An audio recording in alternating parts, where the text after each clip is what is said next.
प्यारे भक्तगणों, आज आप श्रवण करें धर्मराज जी और माँ लक्ष्मी की कथा। एक बार धर्मराज और लक्ष्मी लोगों की परीक्षा लेने के लिए एक जोड़े की मूसलाधार धरसते हुए संध्या में अत्यंत बूढ़े स्त्री और पुरुष का रूप धारण करके पृथ्वी लोक में आए। नगर के एक धनी सेठ के द्वार पर जाकर वे फटाक दरवाजा खटखटाने लगे। दरवाजा खोलकर सेठ जी ने जब उन्हें देखा तो बिगड़ कर बोले, अरे कीचड़ सने पाँव से सारे दलान में मिट्टी फैला दी, भागो यहाँ से। सेठ जी, हम इस रात में कहाँ जाए? वृद्धा गिड़गिड़ाई, ठंड से प्राण निकल रहे हैं, कहीं ठहरने भर को जगह दे दो।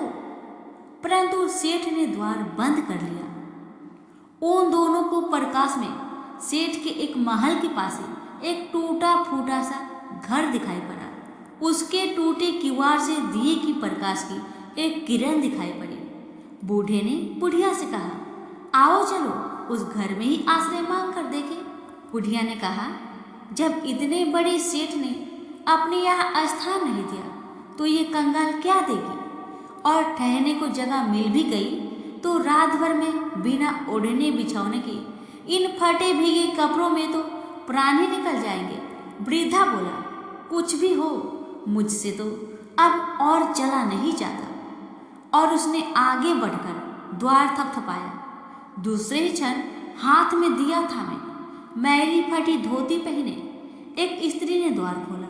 उन दोनों की दशा देखते ही वह करुण भरे स्वर में बोली, हाय हाय, तुम इस अंधेरी रात से कहाँ भटक रहे हो?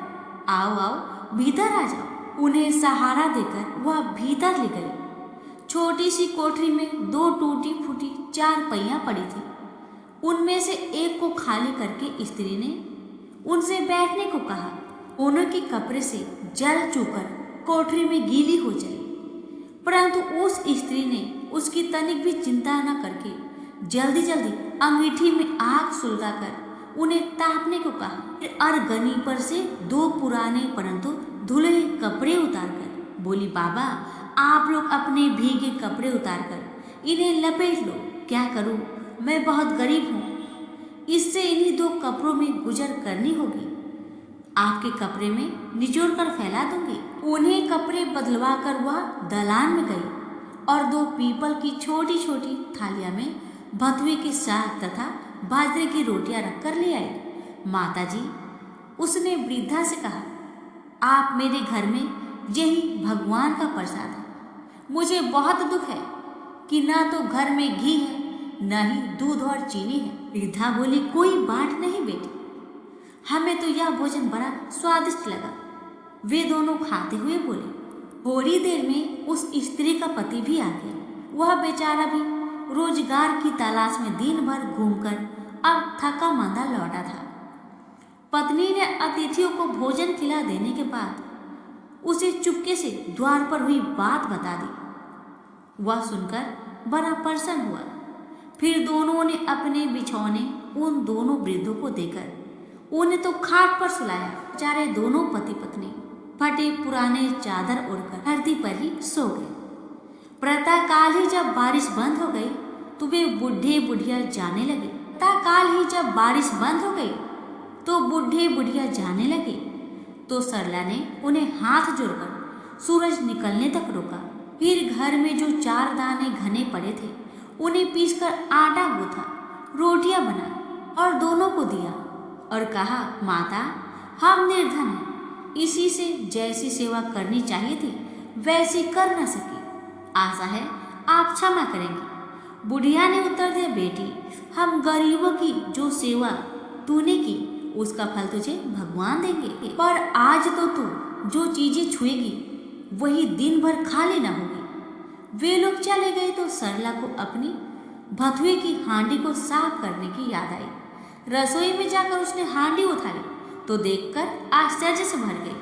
उस हांडी में असरफिया भरी हुई थी। अब जो उसने उसे उलट कर रखा तो वह दोबारा भर गई। वह उन असरफियों को उठाकर रखती और हांडी में दूसरी भर जाती। दिन भर में उसकी कोठरी असरफियों से भर गई। बस फिर तो उसके पति ने उन असरफियों को बेचकर एक आलीशान मकान बना लिया। घर में अन्न धन के भंडार भर लिए। वे सुखपूर्वक रहने लगे। उस सेठ को जब यह समाचार मिला कि उसके निर्धन पड़ोसी एक रात में ही अमीर हो गए, तो उसने सरला तथा उसके पति को बुलाकर कारण पूछा। सरला ने सरलता पूर्वक सब कथा सुना दी।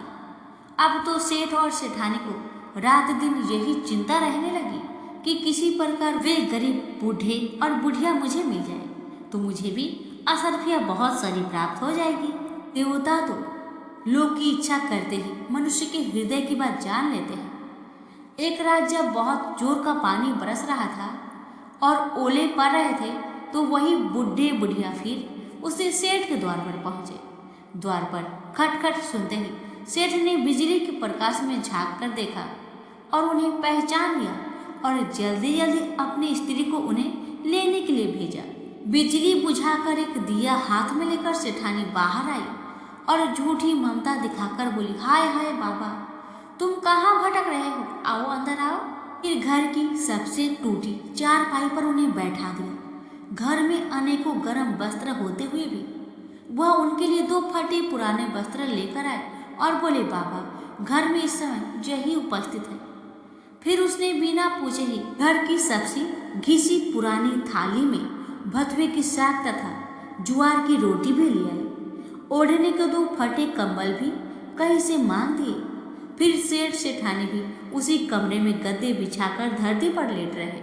सवेरे अंधेरे में ही बुढ़े और बुढ़िया जाने लगे तो सेठानी ने चना पीसकर रोटी बनाई और उनके साथ बांध दी और बोली, माता हम बड़े दरिद्र हैं, आपकी सेवा न कर सके, आशा है आप हमें क्षमा करेंगी। बुढ़िया ने कहा, बेटी जैसी सेवा तूने की उसका फल तुम्हें भगवान देगा।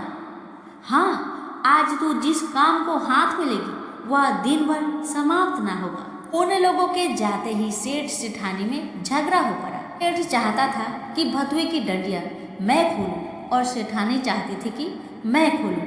अंत में दोनों ने एक साथ डंडिया पकड़ी। इस छीना झपटी में डंडिया टूट गई और कमरे में भथुआ ही भथुआ बिखर गया। सेठानी झाड़ू लेकर कमरा धोने लगी। अब वह कमरा साफ कर दी और कमरे में तुरंत ही सड़ा हुआ भथुआ फिर बिखर जाता। सवेरे से संध्या तक उसे कमरा साफ करना पड़ा।